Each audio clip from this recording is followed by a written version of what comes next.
Hello friends, स्वागत है stock news Bharat में। अगर आप मेरे चैनल पे पहली बार विजिट कर रहे हैं तो सब्सक्राइब करें ताकि आपको लेटेस्ट इन्फॉर्मेशन मिलता रहे। आज हम जिस स्टॉक के बारे में बात करने वाले हैं इसका नाम है फेडरल बैंक। और इस फेडरल बैंक के स्टॉक को लेकर के बड़ी खबर जो है आज जैसे ही मार्केट में आई, इसके स्टॉक में लगभग 7% तक की हमें तेज़ी सुबह में देखने को मिली। और इसके बाद ये स्टॉक 127 रुपये 55 पैसे पर चला गया और उसके बाद प्रॉफिट बुकिंग आई और फिलहाल ये स्टॉक 123 रुपये 45 पैसे के करीब जो है ट्रेड होता हुआ दिखाई दे रहा है। तो अब सवाल ये उठता है कि कौन सी बड़ी खबर जो है फेडरल बैंक को लेकर के सामने आ रही है, और अगर शॉर्ट टर्म की बात करें तो ये स्टॉक कहाँ तक टारगेट रख करके इसमें निवेश किया जा सकता है। तो सबसे पहले जान लेते हैं क्या बड़ी खबर आ रही है। तो बड़ी खबर पे अगर चर्चा की जाए तो ऐसी खबर आ रही है कि फेडरल बैंक जो है एक बड़े प्राइवेट सेक्टर के बैंक के साथ जो है अपना मर्जर कर सकता है, और ये बैंक है आपका कोटक बैंक।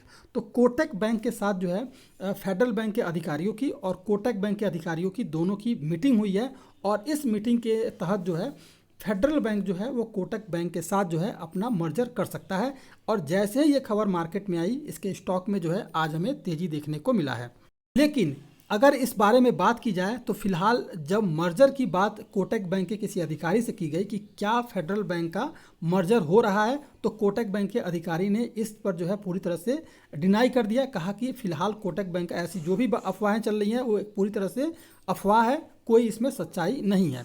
वहीं अगर बात की जाए फेडरल बैंक के अधिकारी से बात की गई तो उन्होंने भी इस बात को पूरी तरह से अफवाह बताया कि फिलहाल जो है किसी तरह का कोई भी मर्जर वाली बात जो भी चल रही है वो गलत है।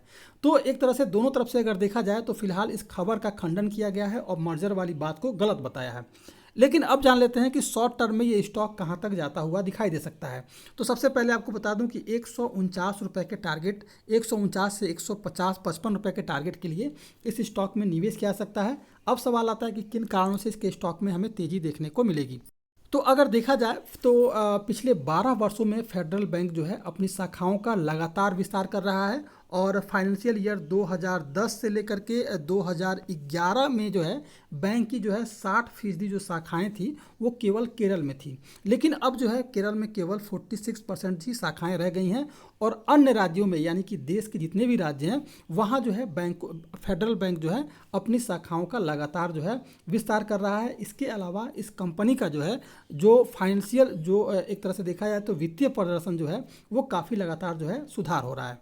इसके अलावा अगर देखें तो lower corporate loan ticket size से भी बैंक की स्थिति बेहतर हो रही है। एसेट क्वालिटी में सुधार और खुदरा लोन की बढ़ती भागीदारी के चलते इसके नेट इंटरेस्ट मार्जिन के बढ़ने के आसार दिख रहे हैं। इसके अलावा अगर देखें तो मैनेजमेंट का भी फोकस जो है हाई मार्जिन प्रोडक्ट के में ग्रोथ पर है। इन सारी खबरों को अगर मिलाया जाए तो फिलहाल इसके स्टॉक में आपको आगे जो है तेज़ी दिखाई देगी, और 149 रुपये के टारगेट के लिए इस स्टॉक में लगभग जो है 115 रुपये के स्टॉप लॉस के साथ हमें निवेश करने की रणनीति रहेगी। हम निवेश इसमें कर सकते हैं। अब सवाल ये आता है कि अगर इंट्राडे पर देखा जाए तो इंट्राडे में ये स्टॉक कहाँ तक जाता हुआ दिखाई दे सकता है। अब देख लेते हैं कि इंट्राडे में हमारी रणनीति क्या रहनी चाहिए। अगर कल के ट्रेडिंग सेशन पर अगर देखा जाए तो फिलहाल जो है 123 रुपया इसका एक मजबूत सपोर्ट जोन है, क्योंकि अगर देखा जाए तो ऑप्शन चेन के हिसाब से लगभग 6,40,000 के करीब जो है यहाँ पर आपके पुट राइटर बैठे हैं, और 5,50,000 के करीब यानी कि ओपन इंटरेस्ट सबसे ज़्यादा है लगभग 5.5 लाख के करीब, और ये 123 रुपया एक मजबूत सपोर्ट जोन कल के लिए हो सकता है।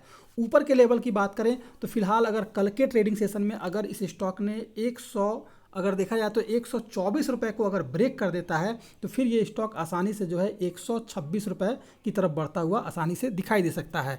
अगर मार्केट का सेंटीमेंट सबसे पहले देखना होगा कि मार्केट का सेंटीमेंट कैसा रहता है। फिलहाल 123 रुपया मजबूत सपोर्ट जोन बन रहा है, और ऊपर की तरफ जो है 125 रुपये।